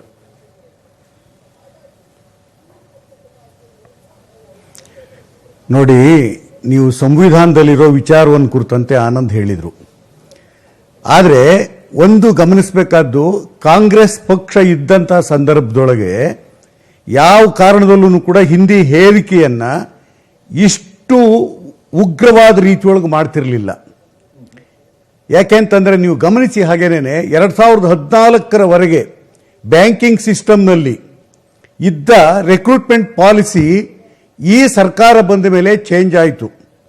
ಹಿಂದಿದ್ದ ಪಾಲಿಸಿ ಏನಿತ್ತು ಅಂತಂದ್ರೆ ಎಲ್ಲ ಪ್ರಾದೇಶಿಕ ಭಾಷೆಗಳಲ್ಲೂ ಕೂಡ ಸ್ಪರ್ಧಾತ್ಮಕ ಪರೀಕ್ಷೆಯಲ್ಲಿ ಬರೆಯೋದಕ್ಕೆ ಅವಕಾಶ ಇತ್ತು. ಈ ಸರ್ಕಾರ ಹಿಂದಿ ಮತ್ತು ಇಂಗ್ಲಿಷ್ ಮಾತ್ರ ಏನಾಯ್ತು ಅಂದ್ರೆ ಕಮ್ಯುನಿಕೇಟಿವ್ ಲ್ಯಾಂಗ್ವೇಜ್ ತರ ಮಾಡ್ತಾ ಇದ್ದಾರೆ. IBPS ಎಕ್ಸಾಮ್ ಇಲ್ಲ, ನಾನು ಹೇಳ್ತಾ ಇರೋದು ಈಗ ಹಿಂದಿ ಹೇರುವುದಕ್ಕೆ ಈ ಸರ್ಕಾರ, ಬಿಜೆಪಿ ಸರ್ಕಾರ ಇದೆಯಲ್ಲ, ಅದು ಯಾವ ತರ ಪ್ರಯತ್ನಿಸ್ತಾ ಇದೆ ಅನ್ನೋದಕ್ಕೊಂದು ಉದಾಹರಣೆ ಕೊಡ್ತಾ ಇದ್ದೀನಿ. ನಾನು ಈಗ ನೇರವಾಗಿ ಶಿಕ್ಷಣಕ್ಕೆ ಸಂಬಂಧಪಟ್ಟಂತೆ ಬರ್ತೀನಿ. ಈಗೇನಾದ್ರೂ ಕೂಡ ಈ ಕಸ್ತೂರಿ ರಂಗನ್ ವರದಿ ಇದೇ ತರಹದಲ್ಲಿ ಕೊಟ್ಟಿದೆ ಅಂತ ಅನ್ನೋದಾದ್ರೆ ಒಕ್ಕೂಟ ವ್ಯವಸ್ಥೆಗೆ ದೊಡ್ಡ ಧಕ್ಕೆಯನ್ನು ಉಂಟು ಮಾಡತಕ್ಕಂಥ ವರದಿ ಇದಾಗುತ್ತೆ. ಯಾಕೆಂದ್ರೆ ನಮ್ಮದು ಬಹುಭಾಷೆಗಳ ದೇಶ, ಯಾವುದೇ ಒಂದು ರಾಷ್ಟ್ರ ಭಾಷೆ ಇಲ್ಲ. ಸಂವಿಧಾನಾತ್ಮಕವಾಗಿ ಅಂಗೀಕೃತಗೊಂಡಿರತಕ್ಕಂಥ 22 ಭಾಷೆಗಳು ಕೂಡ ರಾಷ್ಟ್ರ ಭಾಷೆಗಳೇ, ರಾಷ್ಟ್ರೀಯ ಭಾಷೆಗಳೇ. ಹಿಂದಿ ಹೌದು, ಹಿಂದಿ ಅನ್ನೋದು ಇದೆಯಲ್ಲ, ಅದು ಹಿಂದಿ ಅನ್ನೋದು ಕಮ್ಯುನಿಕೇಟಿವ್ ಇದು ಅಂತಂದು ಸಂವಿಧಾನದಲ್ಲಿ ಹೇಳಿದೆ ಅಂತ ಹೇಳಿದ್ರಲ್ಲ, ಅದಕ್ಕೆ ಆಯ್ಕೆ ಇದೆ. ಹೌದು, ನಮ್ಮ ತಮಿಳುನಾಡಿನವ್ರು ಏನ್ ಮಾಡಿದ್ರು, ದ್ವಿಭಾಷಾ ನೀತಿಯನ್ನ ಒಪ್ಕೊಂಡ್ರ. ತಮಿಳು ಇಂಗ್ಲಿಷ್ ನಮ್ಮವ್ರು ತಪ್ಪು ಮಾಡಿದಂತೆ ತ್ರಿಭಾಷಾ ನೀತಿ ಒಪ್ಕೊಂಡ್ರು. ಆದ್ರೆ ಆ ತ್ರಿಭಾಷಾ ನೀತಿಯ ಒಳಗೂ ಕೂಡ ನಮ್ಮಲ್ಲಿ ಏನಾಗಿದೆ ಅಂದ್ರೆ ಕೇವಲ ಕೇಂದ್ರೋದ್ಯಮ ಸಂಸ್ಥೆಗಳಲ್ಲಿ ಮಾತ್ರ ತ್ರಿಭಾಷಾ ನೀತಿ ಇದೆಯೇ ಹೊರತು ರಾಜ್ಯದ ಆಡಳಿತದೊಳಗೆ ದ್ವಿಭಾಷಾ ನೀತಿಯೇ ಇರೋದು. ಇವತ್ತು ನಮ್ಮ ರಾಜ್ಯದ ಎಲ್ಲ ಆಡಳಿತದ್ದು ಕಮ್ಯುನಿಕೇಟ್ ಆಗಬೇಕಾದ್ರೆ ಕೇಂದ್ರಕ್ಕೆ ಹಿಂದಿಲಿ ಕೊಡಲ್ಲ, ನಾವು ಇಂಗ್ಲಿಷ್ನಲ್ಲೇ ಕೊಡೋದು. ಆ ದೃಷ್ಟಿಯಿಂದ ನಾವು ಕೂಡ ಪಾರ್ಷಿಯಲ್ ಆಗಿ ದ್ವಿಭಾಷಾ ನೀತಿ ಒಪ್ಕೊಂಡಿದ್ದೀವಿ. ಇವತ್ತು ಇಡೀ ಕೇಂದ್ರ, ಅದರಲ್ಲೂ ಈ ಬಿಜೆಪಿ ಸರ್ಕಾರ ಬಂದ ನಂತರದೊಳಗೆ ಎಲ್ಲ ರಂಗಗಳಲ್ಲಿಯೂ ಕೂಡ ಹಿಂದಿ ಹೇರುವುದು ಜಾಸ್ತಿ ಆಗ್ತಾ ಇದೆ. ನಮ್ಮ ಪ್ರಾದೇಶಿಕ ಭಾಷೆಗಳನ್ನು ತುಳಿಯುವ ಕಾರ್ಯ ನಡೀತಾ ಇದೆ. ಸಿದ್ದರಾಮಯ್ಯ ಬರ್ತೀನಿ ನಾನು. ನಂಜನ್ ಮಟ್ರೆ ಮೊನ್ನೆ ಸಂವಿಧಾನದ ತಿದ್ದುಪಡಿ ಮಾಡುವಂತ ಮೇಲ್ಜಾತಿಯ ಮೀಸಲಾತಿ ವಿಚಾರದಲ್ಲಿ ಹಿಂದಿಯಲ್ಲಿ ವಿಧೇಯಕವನ್ನು ಮಂಡಿಸ್ತಾರೆ ರಾಜ್ಯಸಭೆಯಲ್ಲಿ ಮತ್ತು ಲೋಕಸಭೆಯಲ್ಲಿ.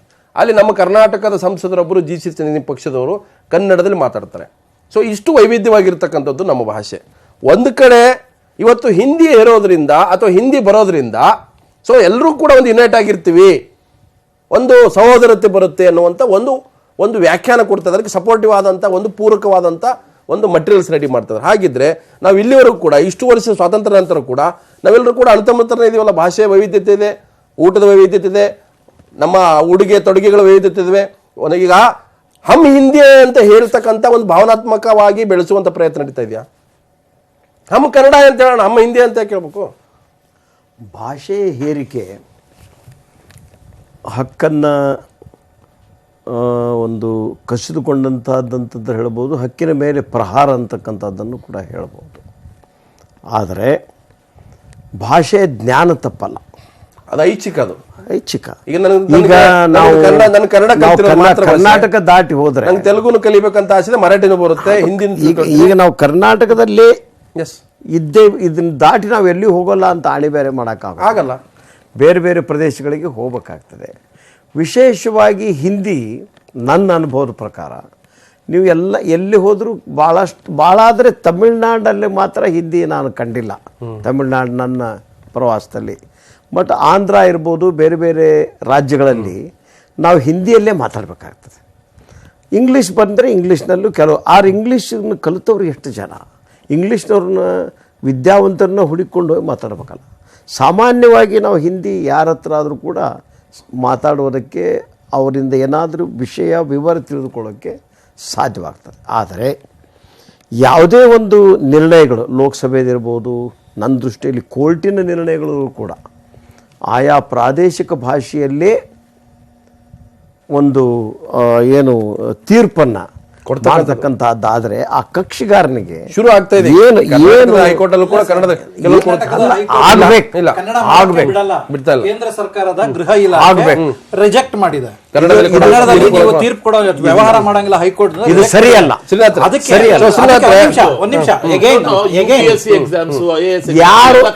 ಯಾರು ಅಪೀಲ್ ಮಾಡಿರ್ತಾರೆ ಇದು ನೆಗೆಟಿವ್ ಆಗಿ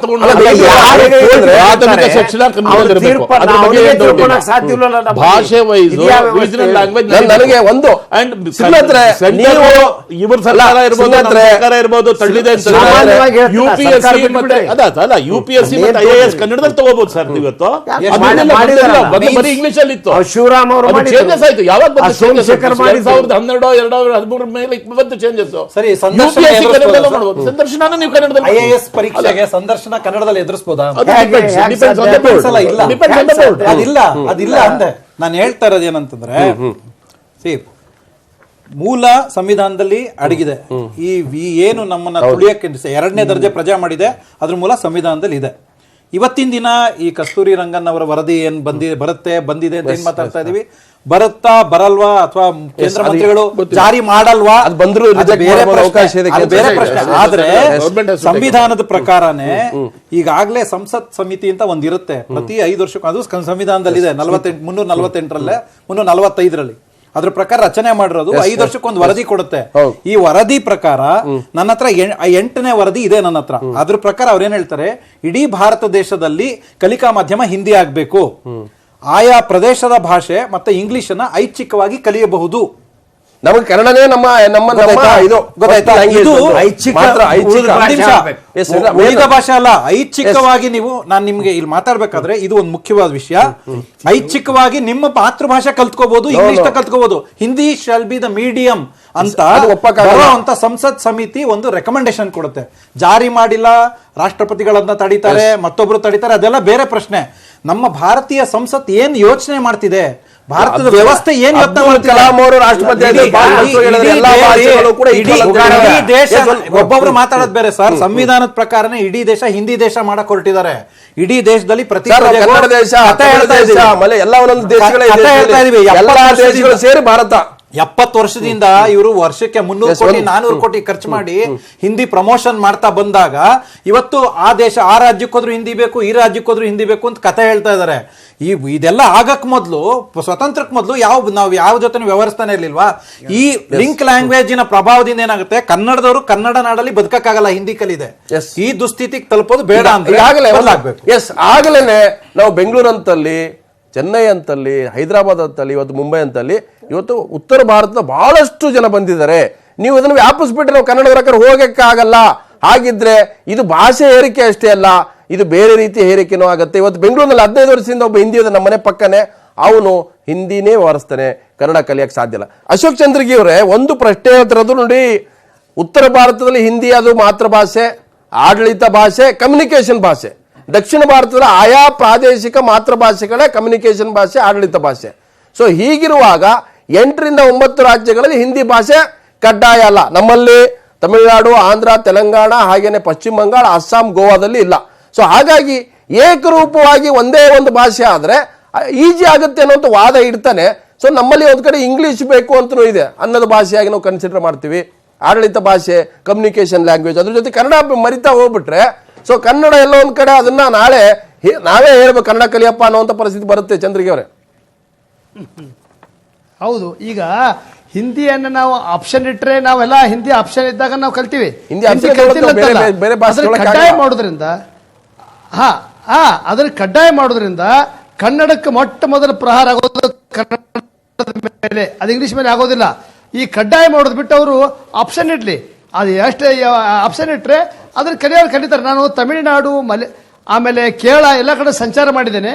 ಅಲ್ಲಿ ಸಹಜವಾಗಿ ವ್ಯವಹಾರಿಕ ನಾವು ಯಾವಾಗೋ ಪ್ರವಾಸಕ್ಕೆ ಹೋದಾಗ ಮಾತಾಡೋರು ಅಲ್ಲಿ ಹಿಂದಿ ಬೇಕು ಅಂತೇಳಿ ನಾವು ಇಲ್ಲಿ ಕಡ್ಡಾಯ ಮಾಡೋದಾದ್ರೆ ಮೊಟ್ಟ ಮೊದಲು ಪ್ರಹಾರ ಆಗೋದು ಇಂಗ್ಲೀಷಿಂದ. ಈಗ ಸಾಕಷ್ಟು ಕನ್ನಡಕ್ಕೆ ಹೊರತು ಬೀಳ್ತಾ ಇದೆ. ಈ ಹಿಂದಿನೂ ಕಡ್ಡಾಯ ಮಾಡಿದ್ರೆ ಕನ್ನಡ ಕಲಿಯೋರು ಯಾರೂ ಸಿಗೋದಿಲ್ಲ. ಇದ್ರ ಮೊದಲು ತಿಳ್ಕೋಬೇಕು. ಎಸ್ ಪ್ರೊಫೆಸರ್ ಎಸ್ ಸಿದ್ದರಾಮಯ್ಯ ಅವರೇ, ಈಗ ನಮ್ಮ ಸರ್ಕಾರದಲ್ಲಿ ಕರ್ನಾಟಕದಲ್ಲೇ ಇಂಗ್ಲಿಷ್ ಶಾಲೆ ಶುರು ಮಾಡಬೇಕು ಅನ್ನುವಂತ ಒಂದು ದೊಡ್ಡ ಚರ್ಚೆ ಶುರುವಾಗಿ ಸರ್ಕಾರದಲ್ಲಿ. ಅದ್ರ ಮಧ್ಯೆ ಹಿಂದಿ ಒಂದು ಸೇರುತ್ತೆ. ಹಾಗಿದ್ರೆ ಕನ್ನಡ ಮಲತಾಯ ಆಗುತ್ತೆ, ಕನ್ನಡ ಎಲ್ಲ ಒಂದ್ ಕಡೆ ದುರ್ಬಲ ಆಗುತ್ತೆ. ನಾನು ಕನ್ನಡ ಪರನು ಇಂಗ್ಲಿಷ್ ಪರನು, ಆದರೆ ಅದನ್ನ ಯಾವ ಮಾಡೆಲ್ ಅಲ್ಲಿ ಯಾವ ರೂಪದಲ್ಲಿ ಬರಬೇಕು ಅನ್ನೋದ್ರ ಬಗ್ಗೆ ಈ ಸರ್ಕಾರದಲ್ಲಿ ತಾವು ಕನ್ನಡ ಅಭಿವೃದ್ಧಿ ಪ್ರಾಧಿಕಾರ ಅಧ್ಯಕ್ಷರಾಗಿದ್ರಿ. ಇಲ್ಲಿ ಕನ್ನಡ ಮತ್ತು ಇಂಗ್ಲಿಷ್ ಸಂಘರ್ಷ ಶುರು ಆಗಿದೆ. ಅದ್ರ ಮಧ್ಯೆ ಯಜಮಾನ್ ಅನ್ನುವಂತ ಹಿಂದಿ ಕೂಡ ಬರುತ್ತೆ. ಏನ್ ಹೇಳ್ತೀರಿ ರಾಜ್ಯ ಜನಕ್ಕೆ?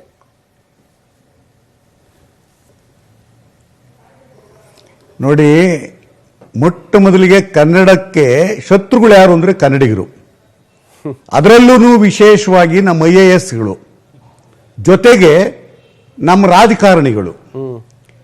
ಪೋಷಕರ ಮೇಲೆ ಪೋಷಕರ ಹೆಸರು ಹೇಳಿಕೊಂಡಂತೆ ಈ ಹೊತ್ತು ಕನ್ನಡ ಭಾಷೆಗೆ ಬಹಳಷ್ಟು ಮಟ್ಟಿಗೆ ದೊಡ್ಡ ಆತಂಕವನ್ನ, ದೊಡ್ಡ ದ್ರೋಹವನ್ನ ಬಗೆಯುವ ಕೃತ್ಯಗಳು ನಡೀತಾ ಇದ್ದಾವೆ. ಇದ್ರ ಜೊತೆಗೆ ನೀವು ಗಮನಿಸಬೇಕಾಗಿರುವಂತಹದ್ದು, ಕೇಂದ್ರ ಸರ್ಕಾರವೂ ಕೂಡ ಎಲ್ಲ ರೀತಿಯಲ್ಲಿಯೂ ನಮ್ಮ ಮೇಲೆ ಪ್ರಹಾರ ಮಾಡ್ತಾ ಬರ್ತಾ ಇದೆ. ನೀವು ಗಮನಿಸಿ, ಎಲ್ಲ ಇಲಾಖೆಗಳಲ್ಲೂ ಕೂಡ ಹಿಂದಿ ಘಟಕಗಳಿವೆ. ಹಿಂದಿನಲ್ಲಿ ಸಿಗ್ನೇಚರ್ ಮಾಡಿದರೆ ಒಂದು ಪ್ರಮೋಷನ್ನು, ಒಂದು ಇಂಕ್ರಿಮೆಂಟು. ಈ ತರಹದಲ್ಲಿ ಹಿಂದಿಗೆ ಸಾಕಷ್ಟು ಪ್ರೋತ್ಸಾಹ ಕೊಡ್ತಾ ಇದ್ದಾರೆ ಹಿಂದಿಯೇತರ ಜನರಿಗೆ. ಹಾಗೇನೇನೆ ಕೇಂದ್ರ ಸರ್ಕಾರದಲ್ಲಿ ನಮ್ಮ ರಾಜ್ಯಕ್ಕೆ ಬಂದಿರತಕ್ಕಂಥವ್ರು ಕನ್ನಡ ಕಲ್ತ್ರೆ ಕನ್ನಡ ಒಂದು ಇಂಕ್ರಿಮೆಂಟ್ ಕೊಡ್ಲಿ, ಕನ್ನಡದಲ್ಲಿ ಸಿಗ್ನೇಚರ್ ಮಾಡಿದ್ರೆ ಅವ್ರಿಗೊಂದು ಪ್ರಮೋಷನ್ ಈ ತರದ್ದು ಕೊಡ್ಲಿ. ಹಿಂದಿಗೆ ಏನು ಸಮಾನವಾದ ಹಕ್ಕುಗಳು ಕೊಡ್ತಾ ಇದ್ದಾರೋ ಅದೇ ಹಕ್ಕುಗಳನ್ನು ಕೂಡ ನಮ್ಮ ಪ್ರಾದೇಶಿಕ ಭಾಷೆಗಳಿಗೂ ಕೊಡಬೇಕು, ಕನ್ನಡಕ್ಕೂ ಕೂಡ. ಇದನ್ನ ನಾನು ಹೇಳ್ತಾ ಇರ್ತಕ್ಕಂಥದ್ದು. ಅದಕ್ಕೇನೆ ಕೇಂದ್ರ ಸರ್ಕಾರ ಮೊದಲಿಗೆ ರಾಷ್ಟ್ರೀಯ ಶಿಕ್ಷಣ ನೀತಿಯೊಳಗೆ ಹಿಂದಿ ಹೇರುವುದನ್ನ ಬಿಡಬೇಕು.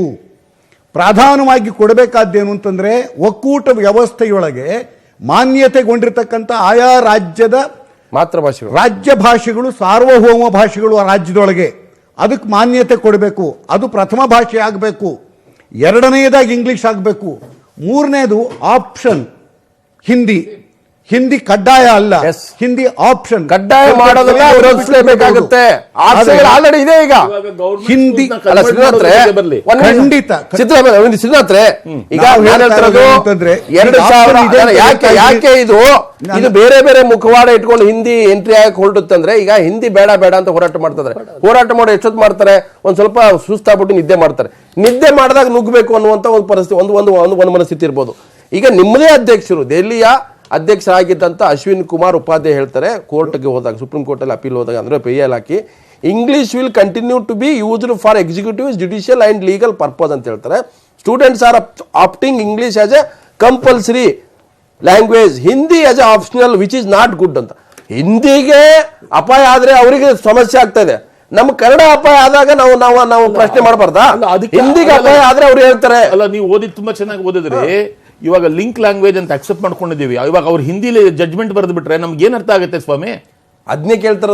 ಅದಕ್ಕೋಸ್ಕರ ಇಂಗ್ಲಿಷ್ ಅಲ್ಲಿ ಬರೆದಿದ್ದು ಎಲ್ಲಾ ಭಾಷೆಗಳು ಸಾರ್ವಭೌಮ ಭಾಷೆಗಳು, ಎಲ್ಲಾ ಭಾಷೆಗಳು ರಾಷ್ಟ್ರ ಭಾಷೆಗಳು, ಎಲ್ಲಾ ಭಾಷೆಗಳು ಕೂಡ ಆಡಳಿತ ಭಾಷೆ ಆಗ್ಬೇಕು. ಆನಂದ್ ಅವರೇ, ನಮ್ಮ ಮೂಲ ಬೇಡಿಕೆ ಇರೋದೇ ಹಾಗೆ. ಏನಂತ ಹೇಳಿದ್ರೆ 22 ಭಾಷೆಗಳು ಇವತ್ತೇನು 8ನೇ ಪರಿಚಯದಲ್ಲಿ ಗುರುತಿಸಿದ್ದಾರೆ, ಅಷ್ಟೂ ಕೂಡ ಈ ದೇಶದ ಆಡಳಿತ ಭಾಷೆಗಳಾಗಬೇಕು.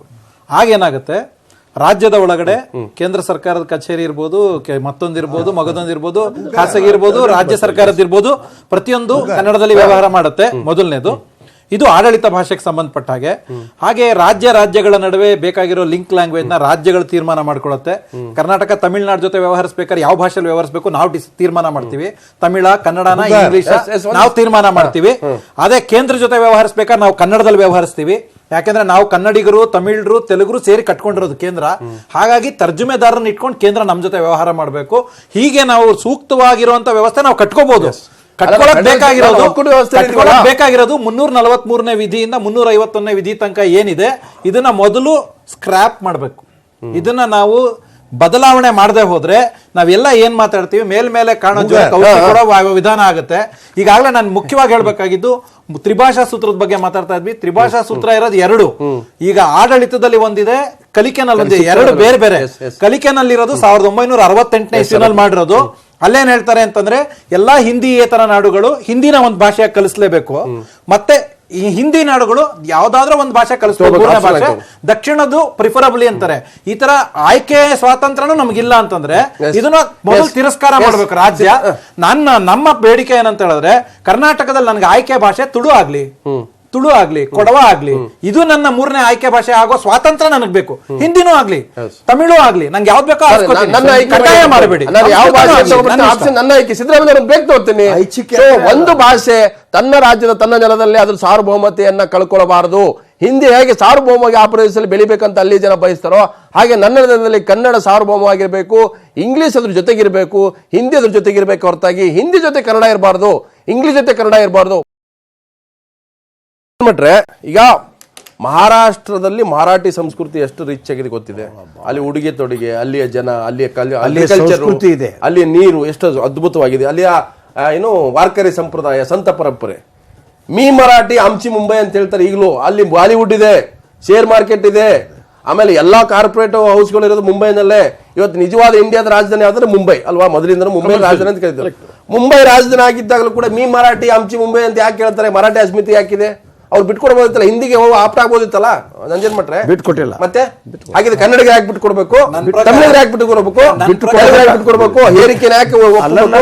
ನೋಡಿ, ಕನ್ನಡವನ್ನು ಬಿಟ್ಟು ಕೊಡಬೇಕು ಅನ್ನೋದ್ರಲ್ಲಿ ನನ್ನ ಅತ್ಯಂತ ವಿರೋಧವಾದಂತಹ ಒಂದು ನನ್ನ ನಿಲುವಿದೆ. ಕನ್ನಡ ಬಿಟ್ಕೊಡಕ್ ಆಗೋದಿಲ್ಲ. ಆದರೆ ಸ್ಥಿತಿ ತರ್ತಾ ಇದಾರೆ ಅಂತ, ಅಸಹಾಯಕತೆ ಸೃಷ್ಟಿ ಆಗ್ತಾ ಇದೆ ಅಂತ. ಅದು whether it is Congress led by ಬಿಟ್ಟು ಕೊಡುದಿಲ್ಲ. ಬಿಟ್ಟು ಕೊಟ್ರೆ ಜನನ ಬಿಟ್ಟು ಕೊಡುದಿಲ್ಲ. ಯಾರಾದ್ರೂ ಬಿಟ್ಟು ಕೊಡೋದಕ್ಕೆ ಹೋದ್ರೆ ಜನ ಅವ್ರನ್ನ ಬಿಡೋದಿಲ್ಲ. ಕನ್ನಡದ ಅಭಿಮಾನ, ಕನ್ನಡದ ಸ್ವಾಭಿಮಾನ ಎಲ್ಲರಿಗೂ ಇದೆ, ಎಲ್ಲರಿಗೂ ಇರಬೇಕು. ನಮ್ಮ ಮಾತೃಭಾಷೆ ಅದು ಒಪ್ಕೋತೀನಿ. ಬೇರೆ ರಾಜ್ಯದಲ್ಲಿರ್ತಕ್ಕಂಥ ಮಾತೃಭಾಷೆಗಳ ಮೇಲಿರ್ತಕ್ಕಂಥ ಭಕ್ತಿ ವ್ಯಾಮೋಹ ನಮ್ಮಲ್ಲಿ ಇನ್ನೂ ಕಡಿಮೆ ಇದೆ.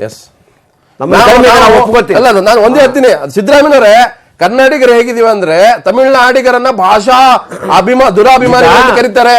ಡೆಲ್ಲಿಗೆ ಹೋದ್ರೆ ಅಲ್ಲಿ ಹಿಂದಿ ವಾಲಗಳೇನ್ ಹೇಳ್ತಾರೆ, ನೀವು ಮಡ್ರಾಸ್ ಅಂತ ಕೇಳ್ತಾರೆ.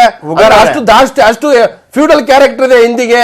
ಆದ್ರೆ ಇವತ್ತು ನಾವು ಕರ್ನಾಟಕದವರು, ನೀನು ಉತ್ತರ ಪ್ರದೇಶನ ಬಾಪ ಅಂತೀವಿ, ಬಿಹಾರದನ ಬಾ ಅಂತೀವಿ, ಮರಾಠಿ ಬಾ ಅಂತೀವಿ, ಗುಜರಾತಿ ಬಾ ಅಂತೀವಿ, ರಾಜಸ್ಥಾನಿ ಬಾ ಅಂತೀವಿ. ಅವ್ರಿಗೆ ಫ್ಲಾಟ್ ಕೊಡ್ತೀವಿ, ಬಾಡಿಗೆ ಕೊಡ್ತೀವಿ, ಎಲ್ಲಾ ಮಾಡ್ತೀವಿ, ಎಲ್ಲಾ ಬಿಸ್ನೆಸ್ ಮಾಡ್ತಾರೆ. ಅವ್ರು ಕನ್ನಡ ಕಲಿಯಲ್ಲ. ಅಂದ್ರೆ ಕನ್ನಡ ಅನ್ನುವಂಥದ್ದು ತಾಯಿ ತರ ಇರಬೇಕು, ಹಿಂದಿ ಅನ್ನುವಂಥದ್ದು ಅಪ್ಪನ ತರ ಯಜಮಾನ ಮಾಡ್ಬೇಕಾ? ಕನ್ನಡ ಇಬ್ಬರಿಗೂ ಬರ್ತಿರ್ತದೆ, ಇಬ್ಬರಿಗೂ ಕನ್ನಡ ಬರ್ತಿರ್ತದೆ. ಇಬ್ಬರು ನಿಂತು ಮಾತಾಡೋ ಬರೀ ಇಂಗ್ಲಿಷ್ ಮಾತಾಡ್ತಾರೆ. ಹುಗಾರ್ ಅವ್ರೆ, ಅಲ್ಲಿ ಸ್ವಲ್ಪ ಅವ್ರನ್ನ ಮಾತಾಡ್ಸೋದು ಕಡಿಮೆ ಮಾಡಿದ್ರೆ ನಾನು ಸ್ವಲ್ಪ ಮಾತನಾಡಬಹುದು. ಅಲ್ಲಿ ಸುಮ್ಮನೆ ಮಧ್ಯ ಅವರು ಪ್ರವೇಶಿಸೋದು ಬೇಡ. ಪ್ರವೇಶ ಮಾಡ್ತಾರೆ. ನಾನು ಹೇಳ್ತಾ ಇದ್ದೀನಿ, ತಮಿಳರನ್ನ ಭಾಷಾ ದುರಭಿಮಾನಿಗಳು ಅಂತ ಅಂದ್ಕೊಂಡು ಬಂದು ನಾವೇನ್ ಮಾಡಿದೀವಿ ಅಂತಂದ್ರೆ ನಮ್ಮ ಅಸ್ತಿತ್ವ ಕಳ್ಕೊಳ್ತಾ ಇದೀವಿ. ತಮಿಳರದು ಈ ಒಕ್ಕೂಟ ವ್ಯವಸ್ಥೆಯೊಳಗೆ ಭಾಷಾ ಇಚ್ಛಾಶಕ್ತಿ ಇದೆಯಲ್ಲ, ಅದು ಮಾದರಿ. ಅದು ಈ ಹೊತ್ತು ಭಾಷೆಯನ್ನು ಉಳಿಸ್ಕೊಳ್ತು ಅಂತಂದ್ರೆ ಬದುಕುಳಿಯುತ್ತೆ, ಭಾಷೆಯನ್ನು ಕಳ್ಕೊಳ್ತು ಅಂತಂತಂದ್ರೆ ನಮ್ಮ ಬದುಕನ್ನು ಕಳ್ಕೊಳ್ತಾ ಹೋಗ್ತೀವಿ. ನಮ್ಮ ರಾಜ್ಯದೊಳಗೆ ನಾವೇ 2ನೇ ದರ್ಜೆ ಪ್ರಜೆಗಳಾಗ್ತೇವೆ. ಈ ಹೊತ್ತು ಒಂದು ಕಡೆಯಿಂದ ಇಂಗ್ಲಿಷು, ಇನ್ನೊಂದು ಕಡೆಯಿಂದ ಹಿಂದಿ ನಮ್ಮ ಮೇಲೆ ಸವಾರಿ ಮಾಡೋದಕ್ಕೆ ಬಂತು ಅಂತಂದ್ರೆ, ಇಂಗ್ಲಿಷ್ ಮೋಹದೊಳಗೆ, ಇಂಗ್ಲಿಷ್ ಅನ್ನದ ಭಾಷೆ ಅನ್ನುವ ದಾಹದೊಳಗೆ ನಾವೇನು ಮಾಡ್ತಾ ಇದ್ವಿ ಅಂದರೆ ಜೀತದಾಳುಗಳಾಗಕ್ಕೆ ಹೋಗ್ತಾ ಇದ್ವಿ. ಯಾಕೆ ಅಂತಂದರೆ ನಮ್ಮ ಕ್ರಿಯೇಟಿವಿಟಿ, ನಮ್ಮ ಗ್ರಹಣ ಶಕ್ತಿ ಎಲ್ಲ ಕಳ್ಕೊಂಡಂತೆ ನಾವು ಆ ಭಾಷೆಯೂ ಇಲ್ಲ, ಈ ಭಾಷೆಯೂ ಇಲ್ಲ ಎನ್ನುವ ಅತಂತ್ರಕ್ಕೆ ನಮ್ಮ ಮಕ್ಕಳನ್ನು ದೂಡ್ತಾ ಇದ್ವಿ. ಮುಂದೆ ಬರ್ತಕ್ಕಂಥ ಮಕ್ಕಳನ್ನ ನಾವು ಒಳ್ಳೆಯ IT ಗುಮಾಸ್ತ್ರಗಳನ್ನು ತಯಾರಿಸಬಹುದೇ ಹೊರತು ಒಳ್ಳೆ ಭಾಷೆ ಅಂತ ಯಾಕೆ ಕನ್ಸಿಡರ್ ಮಾಡಕ್ಕಾಗಲ್ಲ? ಅಂದ್ರೆ ಗಮನಿಸಬೇಕಾಗಿರೋದು ಇಂಗ್ಲಿಷ್ ಅನ್ನುವಂಥದ್ದು ಉಳ್ಳವರು ಮಾತ್ರ ಕಲ್ತು ಅವರು ಉದ್ಯೋಗ ಹೋಗ್ಬೇಕು, ಫಾರಿನರ್ ಬಡವರು ಮಾತ್ರ ಇಂಗ್ಲಿಷ್ ಕನ್ನಡ ಕಲಿಬೇಕಾ? ಭ್ರಮೆ. ಹಾಗಿದ್ರೆ ಈ ಸರ್ಕಾರ ಏನ್ ಮಾಡ್ತಾ ಇದೆ? 1000 ಇಂಗ್ಲಿಷ್ ಶಾಲೆ ಸ್ಥಾಪನೆ ಮಾಡುತ್ತೆ ಅಂತ ಹೇಳುತ್ತೆ, ನೀವು ಕನ್ನಡ ಅಂತ ಹೇಳ್ತಾರೆ. ಸರ್ಕಾರದಲ್ಲೇ ದ್ವಂದ್ವ ಇದೆ. ಬಟ್ ಆಯ್ತು, ಇನ್ನು 1000 ಮಾಡಿದ್ರಿ, ಇನ್ನು ಮಿಕ್ಕ 40,000 ಏನಾಗೋಣ? ಇನ್ನು ಮಿಕ್ಕ 40,000 ಮಕ್ಕಳು, ಅಲ್ಲಿ 40,000 ಶಾಲೆಯಲ್ಲಿರೋ ಮಕ್ಕಳು, ಅವ್ರ ಗತಿ ಏನು? ಅದಕ್ಕೆ ಯೋಚನೆ ಮಾಡಬೇಕಾದ್ದೇನು ಅಂದ್ರೆ, ಇರುವ ಕನ್ನಡ ಶಾಲೆಗಳಿಗೆ ಮೂಲಭೂತ ಸೌಕರ್ಯಗಳನ್ನು ಕೊಟ್ಟು ಅವುಗಳನ್ನು ಸದೃಢ ಕನ್ನಡ ಮಾಧ್ಯಮ ಶಾಲೆಗಳಾಗಿ ಬೆಳೆಸಬೇಕು. ಅದಕ್ಕೆ ಎಲ್ಲ ಇನ್ವೆಸ್ಟ್ಮೆಂಟ್ ಹಾಕಲಿ, ಪ್ರಯೋಗಗಳಿಂದ ಬಲಿಪಶುಗಳನ್ನ ಮಾಡೋದಲ್ಲ ಮುಂದಿನ ಪೀಳಿಗೆಯನ್ನ. ಇದು ನಾವು ಈ ಸರ್ಕಾರಕ್ಕೆ ಅರ್ಥ ಆಗ್ತಾ ಇಲ್ವಾ? ಹಿಂದಿ ಸಿದ್ದರಾಮಯ್ಯನವರೇ, ಈ ಸರ್ಕಾರಕ್ಕೆ ಅರ್ಥ ಆಗ್ತಾ ಇಲ್ವಾ? ಇಂಗ್ಲಿಷ್ ಕನ್ನಡ ಸಂಘರ್ಷ ಶುರುವಾಗಿದೆ ಇಲ್ಲಿ. ಅದ್ರ ಜೊತೆಗೆ ಹಿಂದಿ ಏರಿಕೆ ಬೇರೆ. ಈಗ ನಾನು ಹಿಂದಿಗೆ ಬರ್ತಾ ಇದ್ದೀನಿ, ಅದಕ್ಕೇನೆ ಹಿಂದಿ ಇದೆಯಲ್ಲ, ಕೇಂದ್ರ ಸರ್ಕಾರ ಅನಗತ್ಯವಾಗಿ ಸೆಂಟ್ರಲ್ ಸ್ಕೂಲ್ಗಳನ್ನ ಎಲ್ಲ ರಾಜ್ಯಗಳಲ್ಲೂ ಕೂಡ ತೆರಿಕೂಡುದು, ಎಲ್ಲಿ ಅಗತ್ಯವಿದೆಯೋ ಅಲ್ಲಿ ತೆರಿಬೇಕು. ಜೊತೆಗೆ ಕಡ್ಡಾಯವಾಗಿ ಅಲ್ಲಿಯ ರಾಜ್ಯ ಭಾಷೆಯನ್ನ ಪ್ರಥಮ ಭಾಷೆಯಾಗಿ ಸೆಂಟ್ರಲ್ ಸ್ಕೂಲ್ಗಳಲ್ಲಿ ಬೋಧಿಸಬೇಕು. ಇದು ನೀತಿ ಆಗಬೇಕು. ಹಿಂದಿಯನ್ನ ಅವ್ರು ಕಲ್ತ್ಕೊಂಡ್ಲಿ ಬೇಕಾಗಿದ್ರೆ. ನೀವು ಇಂಗ್ಲಿಷ್ ಈ ಸರ್ಕಾರದಲ್ಲಿ ಇಂಗ್ಲಿಷ್ ಕನ್ನಡ ಪ್ರಶ್ನೆ ಬಗ್ಗೆ ಮಾತಾಡ್ತಾ ಇದ್ದಾರೆ. ನಾನು ಆನಂದ್ ಅವರೇ, ಈಗ ಕುಮಾರಸ್ವಾಮಿ ಸರ್ಕಾರ JDS ಕಾಂಗ್ರೆಸ್ 80 ಜನ ಕಾಂಗ್ರೆಸ್ ಇಲ್ಲಿ ನಂಜನ್ ಮಟ್ರು ಇದ್ದಾರೆ. ಈ ಸರ್ಕಾರದಲ್ಲಿ ಒಂದು ಭಾಷೆ ಬಗ್ಗೆ ಒಂದು ಕ್ಲಾರಿಟಿ ಇಲ್ಲ. ಕಾಂಗ್ರೆಸ್ನ ನಾಯಕರು ಹೇಳ್ತಾರೆ ಇಂಗ್ಲಿಷ್ ಬೇಡವೇ ಬೇಡ ಅಂತಾರೆ. ಕುಮಾರಸ್ವಾಮಿ ಹೇಳ್ತಾರೆ ನೀವು ಬಡವ್ರ ಮಕ್ಕಳನ್ನ ಇಂಗ್ಲಿಷ್ ಕಲೆ ತಪ್ಪಿಸ್ತಾ ಇದ್ರಿ ಅಂತ ಹೇಳ್ತಾರೆ. ಒಂದ್ ಕಡೆ ಇಂಗ್ಲಿಷ್ 1000 ಶಾಲೆ ಅಂತಾರೆ, ಒಂದ್ ಕಡೆ ಕನ್ನಡ ಅಂತ ಹೇಳ್ತೀರಿ, ಇನ್ನೊಂದ್ ಕಡೆ ಹಿಂದಿ ಅಂತ ಹೇಳ್ತಾರೆ. ಹಾಗಿದ್ರೆ ಕರ್ನಾಟಕದಲ್ಲೇ ಭಾಷೆ ವಿಚಾರದಲ್ಲಿ ಒಂದು ಕ್ಲಾರಿಟಿ ಇಲ್ಲ. ಪರಮೇಶ್ವರ್ ಇಂಗ್ಲಿಷ್ ಶಾಲೆ ಅಂತ ಒಂದ್ ನಿಮಿಷ. ಕರ್ನಾಟಕದಲ್ಲಿ ಭಾಷಾ ವಿಷಯದಲ್ಲಿ ಕ್ಲಾರಿಟಿ ಇದೆ. 70 ವರ್ಷದಿಂದ ಯಾವುದೋ ನಿಯಮ ಏನು ಪಾಲಿಸಿ ಬಂದಿದೆ, ಪಾಲಿಸಿ ಚೇಂಜ್ ಮಾಡ್ಬೇಕಾದ್ರೆ ಒಂದಷ್ಟು ಯೋಚನೆ ಮಾಡಿ ಮಾಡ್ಬೇಕಾಗತ್ತೆ. ಇವತ್ತಿನ ದಿನ ಪ್ರಾಬ್ಲಮ್ ಏನಂತ ಹೇಳಿದ್ರೆ, ಅವರು ಯಾವ ನಿಲುವು ಹೇಳ್ತಾ ಇದ್ರಲ್ಲ, 1000 ಶಾಲೆ ತೆರೆದು ಮಕ್ಕಳಿಗೆ ಬೋಧನೆ ಮಾಡ್ತೀವಿ ಅಂತ, ಆ ಮಕ್ಕಳಿಗೆ ಪರಿಸರದಲ್ಲಿ ಇಲ್ದೇ ಇರೋ ಭಾಷೆನಲ್ಲಿ ಹೇಳ್ಕೊಡಕ್ ಹೋದ್ರೆ ಆ ಪ್ರಯೋಗವೇ ವಿಫಲ ಆಗಿ ಆ ಮಕ್ಕಳು ಬದುಕಲ್ಲಿ ಆಟ ಆಡ್ದಂಗೆ ಆಗ್ಬಿಡುತ್ತೆ. ಅದು ಬಹಳ ದೊಡ್ಡ ಅಪಾಯ. ಪಕ್ಕದ ಹುಡುಗ ಇಂಗ್ಲಿಷ್ ಸ್ಕೂಲ್ಗೆ ಹೋಗ್ತಾನೆ, ಬಡವನ ಮಗ ಕನ್ನಡ ಶಾಲೆಗೆ ಹೋಗ್ಬೇಕಾ? ಎಲ್ಲ ಯಾವ ಮಕ್ಕಳಿಗೆ ನೋಡಿ, ಎಲ್ಲಿ ಯಾವ ಮಕ್ಕಳು ತನ್ನ ತಾಯಿ ನುಡಿ ಬಿಟ್ಟು ಹೊರಗಡೆ ಹೋಗ್ತಾರ ಅವ್ರ ಕಲಿಕೆ ಕುಂಠಿತ ಆಗೋದು ಸತ್ಯ. ಈ ಇಂಗ್ಲಿಷ್ ಮಾಧ್ಯಮದ ಪ್ರಯೋಗ ಉತ್ತರ ಪ್ರದೇಶದಲ್ಲಾಗಿದೆ, ತೆಲಂಗಾಣದಲ್ಲಾಗಿದೆ, ತಮಿಳುನಾಡಲ್ಲಿ ಆಪ್ಷನ್ 2012ರಿಂದ ಆಗಿದೆ. ಎಲ್ಲೂ ಸಕ್ಸಸ್ ಆಗಿಲ್ಲ, ಎಲ್ಲೂ ಯಶಸ್ಸು ಗಳಿಸಿಲ್ಲ. ಇಲ್ಲ, ಅವ್ರ ತೀರ್ಮಾನ ಏನ್ ತಗೊಂಡಿದ್ದಾರೆ ಅವರು. ಇವಾಗ ಉದಾಹರಣೆ ಏನಂತ ಹೇಳಿದ್ರೆ, ಇವಾಗ ಕರ್ನಾಟಕದ ಮುಖ್ಯಮಂತ್ರಿಗಳು, ಕರ್ನಾಟಕದ ಸರ್ಕಾರ ಕನ್ನಡ ನಾಡಿನ ಕನ್ನಡದ ಕಲಿಕೆ ವ್ಯವಸ್ಥೆ ಗಟ್ಟಿ ಮಾಡೋದು ಹೇಗೆ ಅಂತ ಯೋಚನೆ ಮಾಡಬೇಕು. ಕನ್ನಡದ ವ್ಯವಸ್ಥೆ ಬಗ್ಗೆ ಅವ್ರ ನಂಬಿಕೆ ಕಳ್ಕೊಂಡಿದ್ದಾರೆ ಅನ್ನೋದು ದೊಡ್ಡ ಅಪಾಯ. ಅವ್ರಿಗೆ ಕನ್ನಡದ ವ್ಯವಸ್ಥೆ ಬಗ್ಗೆ ನಂಬಿಕೆ ಇಲ್ಲ ಅನ್ನೋದು ದೊಡ್ಡ ಅಪಾಯ. ಇದೇನಾಗುತ್ತೆ ಅಂದ್ರೆ 1000 ಶಾಲೆ ಶುರು ಮಾಡಿದ್ರೆ ಏನೂ ಆಗಲ್ಲ, ಏನ್ ತೊಂದರೆ ಆಗಲ್ಲ, ಕನ್ನಡಕ್ಕೆ ಏನ್ ತೊಂದರೆ ಆಗಲ್ಲ. ಕನ್ನಡ ಉಳಿಸಕ್ಕೋಸ್ಕರ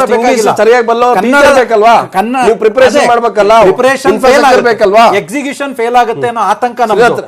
ಅದ್ರ ಜೊತೆಗೆ ಮುಖ್ಯವಾಗಿ ಒಂದು ಏನ್ ಮಾಡ್ಬೇಕು ಅನ್ನೋದ್ರ ಬಗ್ಗೆ ನಾವು ನಾಳೆ ಒಂದು ಶಿಕ್ಷಣದ ಬಗ್ಗೆ ಸೆಮಿನಾರ್ ಮಾಡ್ತಾ ಇದೀವಿ. ಇವಾಗ ನಾಳೆ ನಾಡಿದ್ದು ಮಾಡ್ತೀವಿ ಇದೇ ವಿಚಾರದಲ್ಲಿ. ಕನ್ನಡ ನಾಡಿನ ಕಲಿಕಾ ವ್ಯವಸ್ಥೆ ಏನಿರ್ಬೇಕು. ಹಿಂದಿ ಏರಿಕೆ ಅಂತ ಬಂದಾಗ ಕೇಂದ್ರ ಸರ್ಕಾರನ ಟಾರ್ಗೆಟ್ ಮಾಡ್ತೀವಿ. ಈಗ ಇಂಗ್ಲಿಷ್ ಕನ್ನಡ ಸಂಘರ್ಷ ಇಲ್ಲೇ ಶುರು ಆಗಿದೆ ನಿಮ್ಮ ರಾಜ್ಯದ, ಇಲ್ಲೇ ನಮ್ಮಲ್ಲೇನೆ. ನಮಗೆ ಯಾವ ಭಾಷೆ ಬಗ್ಗೆ ಏನು ಅನ್ನೋದ್ ಬಗ್ಗೆ ಕ್ಲಾರಿಟಿ ಇಲ್ಲ. ನಮಗ್ ತುಂಬಾ ಕ್ಲಿಯರ್ ಕಟ್ ಆಗಿದೆ, ಕನ್ನಡ ಕಲಿಸ್ಲೇಬೇಕು, ಕನ್ನಡ ಕಂಪಲ್ಸರಿ, ಅದ್ರ ಜೊತೆಗೆ ಇಂಗ್ಲಿಷ್ ಕಲಿಸಿ ಅಂತ ಹೇಳಿದ್ದಾರೆ ಮೊನ್ನೆ ಹೇಳಿದಾಗ್ಲು.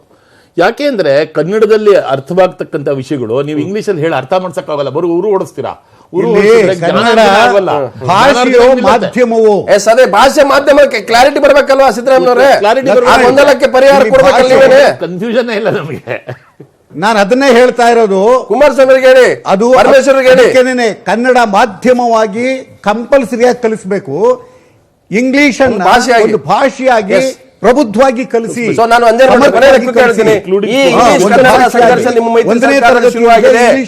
ಆ ಗೊಂದಲಕ್ಕೆ ನೀವು ಪರಿಹಾರ ಕಂಡುಕೊಳ್ತೀರಾ?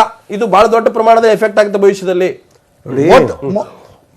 ಮೊದಲನೆಯ ಕನ್ನಡ ಭಾಷೆಗೆ ಪ್ರಾಧಾನ್ಯತೆ ಕೊಡೋದ್ರಲ್ಲಿ ಎರಡು ಮಾತಿಲ್ಲ. ಆದ್ರೆ ಇಂಗ್ಲಿಷ್ ಕಲಿಸಬಾರ್ದು ಅಂತಿಲ್ಲ. ಒಂದು ಭಾಷೆ ಕನ್ನಡ ಶಾಲೆಯಿಂದ ಇಂಗ್ಲಿಷ್ ಕಲಿಸಿದ್ರು ತಪ್ಪಲ್ಲ, ಐಚ್ಛಿಕವಾಗಿ. ಹಂಗಾರೆ ಬಡವ್ರ ಮಕ್ಕಳು ಯಾರು ಇಂಗ್ಲಿಷ್ ಜ್ಞಾನ ಮಾಡ್ಕೋಬಾರ್ದು? ಕಾನ್ವೆಂಟ್ ಹೋಗೋರೆ ಇಂಗ್ಲಿಷ್ ಕನ್ನಡ ಇಂಗ್ಲಿಷ್ ಸಂಘರ್ಷದ ಮಧ್ಯೆ ಹಿಂದಿ ಏರಿಕೆಯ ಯಜಮಾನಿಕೆ ಸಂಸ್ಕೃತಿಯನ್ನ ಒಪ್ಪಕ್ಕಾಗಲ್ಲ. ಸೊ ಈ ಒಂದು ಭಾಷೆ ಏರಿಕೆ ಅನ್ನುವಂಥದ್ದು ಯಾವತ್ತೂ ಕೂಡ ಅಪಾಯಕಾರಿ. ನಮ್ಮ ಭಾಷೆ, ನಮ್ಮ ಸಾರ್ವಭೌಮತ್ವ, ನಮ್ಮ ಭಾಷೆ ನನ್ನ ಜೀವ, ನನ್ನ ಭಾಷೆ ನನ್ನ ಉಸಿರು ಅಂತ ಹೇಳ್ತೀವಿ. ಚರ್ಚೆ ಮುಗಿಸ್ತದೆ. ಎಲ್ಲರೂ ಕೂಡ ಧನ್ಯವಾದ. ಜಾಲ ನಮ್ಮದು, ಬಾಲ ನಿಮ್ಮದು.